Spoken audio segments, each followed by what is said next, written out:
welcome to the sharing of our Apex course. This summer, our group have been doing the Lost Voices of History, where we have been looking at the Assembly Rooms, Number 1 Royal Crescent, the Circus, Victoria Art Gallery, and various other places in and around town, looking out for bomb and shrapnel damage, and also stories about lost voices in history. We did some work on bias, what it is, how it can be used, and we played a game called Fact and Opinion. We also learnt and heard lots of facts, odd stories, which will be presented to you by the separate groups. I would like to say a thank you on my behalf, as well as the rest of the group, to Nicola Presley and David Baker for helping us, hosting the group and coming up with a great idea of this workshop. I hope you enjoy our presentations.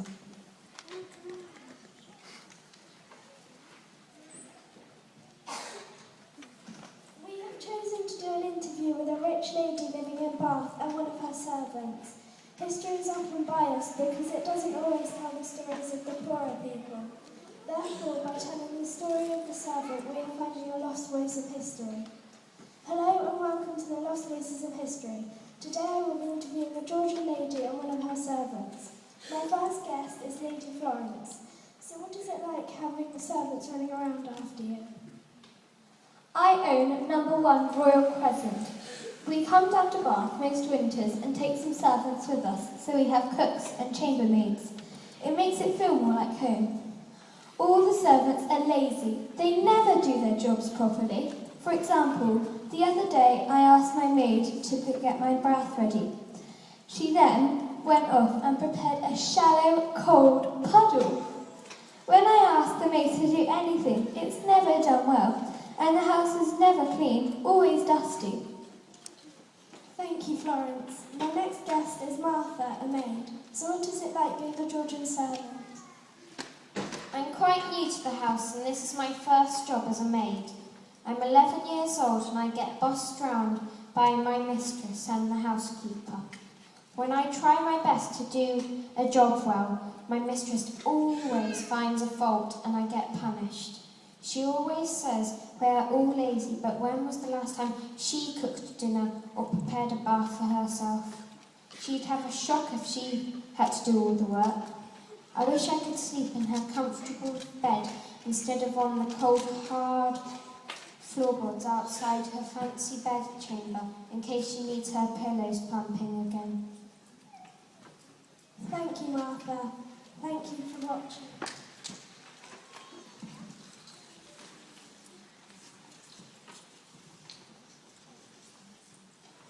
Hi, I'm Connor. And I'm Tom. And I'm Finn. Here is our project about the mysteries of the circus, the street in Bath. You might think you know all about the circus, but here are some things you definitely not know. Welcome to the Historical Shopping Tunnel, 24 hours a day of historical shopping. Right now, it's the Georgian Property Hour. Hi there, I'm a shouty man, and I'm here to tell you about the new circus houses. Would you like to live in a house with odd symbols and strange acorns on the roof? It doesn't contain talented acrobats or flaming hoops of fire. It's called the circus because the word circus is Latin for circular. These houses are the perfect solution for you and your family, as long as you don't mind the hugely expensive window tax or the fact they'll be bombed in 1942 and ran out of water for a week. And now for a rhyme, King Blood and His Pigs, the story behind the acorns on the roof of the circus. There are acorns on the circus you may have seen, but have you ever thought about what they mean? King Blood was very poorly, here was his story. He went down to the river, lots of mud he saw, he had an idea and dropped to the floor. Mud, water and manure. That was the key, that was the cure. That's right, King Bladder and his pigs were cured of his skin disease because of the hot spring water in Bath. The acorns are here because that's what King Bladder's pigs ate. And now for a scary story. Once upon a time, a mysterious designer who went by the name of John Wood built a spooky street called the circus. Dun, dun, dun. Engraved on the walls of the circus were some unknown symbols. Maybe they're an alien language, or even a secret code for world domination. Dun, dun, dun. It says here that John probably copied the symbols out of one of his books, and that he wasn't an alien, he was a normal bloke who liked history. Dun, dun, dun. Thanks for listening.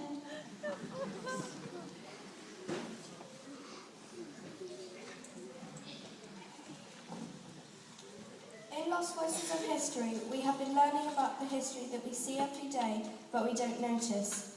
We chose the subject to research and made a presentation on that subject. We worked in 3s and 4s, and we chose Bath in World War II.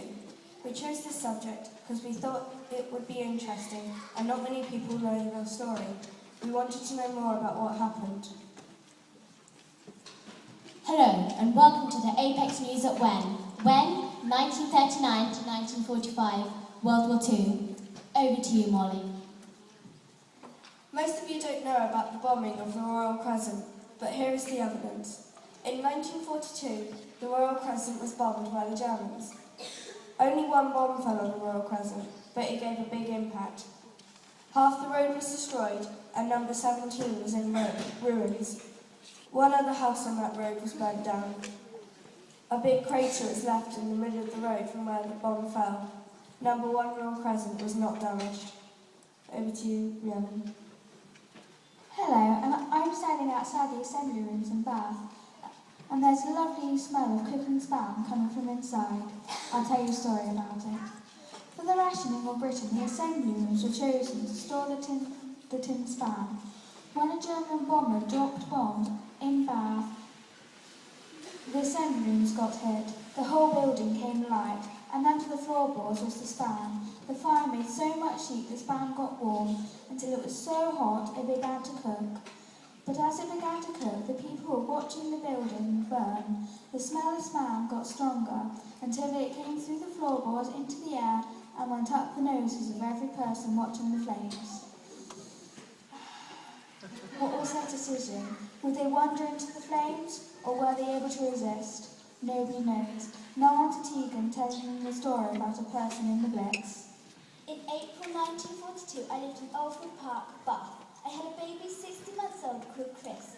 I was in an area I hid under the stairs. I could hear bombs dropping, glass shattering and plaster falling.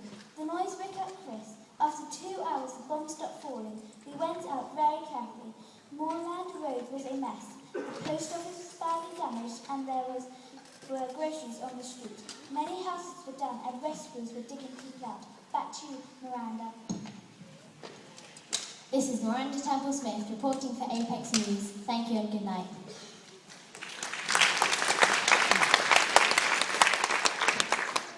Thank you for listening. We had a great time researching and performing, and we'll be back next year.